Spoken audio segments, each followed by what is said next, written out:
চিন্তা করুন তো, আপনি রাতে ঘুমাতে গেলেন কোটিপতি হিসেবে, আর সকালে উঠে দেখলেন আপনার ব্যাংকে একটি টাকাও নেই। আপনি নিঃস্ব। আজ থেকে প্রায় 100 বছর আগে ঠিক এই ঘটনাটি ঘটেছিল পৃথিবীর কোটি কোটি মানুষের সাথে। রাতারাতি মানুষের জীবনের সঞ্চয় উধাও হয়ে গিয়েছিল। নেমে এসেছিল এক চরম দুর্দিন, যাকে আমরা চিনি দ্য গ্রেট ডিপ্রেশন বা মহামন্দা নামে। কিন্তু কিভাবে সম্ভব হয়েছিল এই অসম্ভব ঘটনা? চলুন জেনে নেওয়া যাক আজকের ভিডিওতে এই বিষয়টি কিভাবে ঘটেছিল। ঘটনাটি বুঝতে আমাদের যেতে হবে 1920-এর দশকে। প্রথম বিশ্বযুদ্ধের পর আমেরিকার অর্থনীতি তখন তুঙ্গে। চারদিকে শুধু টাকা আর টাকা। মানুষ দেদারসে গাড়ি, বাড়ি, রেডিও কিনছে। আর সবচেয়ে জনপ্রিয় হয়ে উঠেছিল শেয়ার বাজার। অবস্থা এমন ছিল যে সাধারণ মানুষ ব্যাংক থেকে ঋণ নিয়ে, এমনকি নিজের বাড়ি বন্ধক রেখে শেয়ার বাজারে টাকা খাটাচ্ছিল। একে বলা হয় মার্জিন ট্রেডিং। সবাই ভাবছিল শেয়ারের দাম কেবল বাড়বেই, কিন্তু তারা জানতো না তারা আসলে একটি বিশাল অর্থনৈতিক বুদবুদ বা বাবলের উপর বসে আছে। 1929 সালের অক্টোবর মাস, হঠাৎ করেই শেয়ার বাজারের এই বুদবুদ ফেটে যায়। 24শে অক্টোবর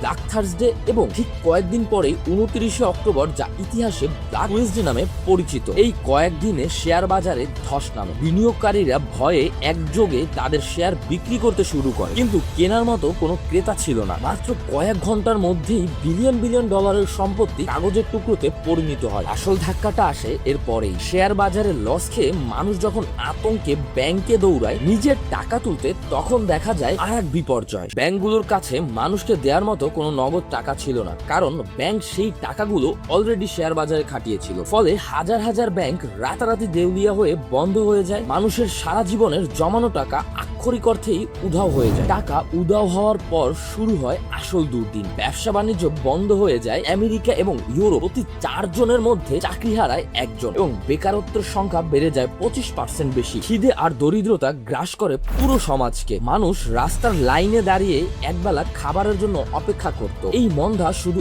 আমেরিকায় সীমাবদ্ধ ছিল না, আন্তর্জাতিক বাণিজ্য বন্ধ হয়ে যাওয়া এটি পুরো বিশ্বতে ছড়িয়ে পড়েছিল। প্রায় 10 বছর পৃথিবীতে এই নরক যন্ত্রণা ভোগ করতে হয়েছিল প্রত্যেকটা মানুষকে। 1929 সালের এই মহামন্দা আমাদের শিখিয়ে গেছে অতি লোভ এবং ঋণের উপরে ভিত্তি করে গড়ে ওঠা অর্থনীতি কত দ্রুত ধসে পড়তে পারে। আজকেও যখন শেয়ার বাজার বা ক্রিপ্টোকারেন্সিতে ধস নামে, তখন অর্থনীতিবিদরা 1929 সালের এই কথাই স্মরণ করেন। আপনার কি মনে হয়, বর্তমান যুগে কি এই মহামন্দা আবার ফিরে আসতে পারে? আপনার মতামত কমেন্টে জানান।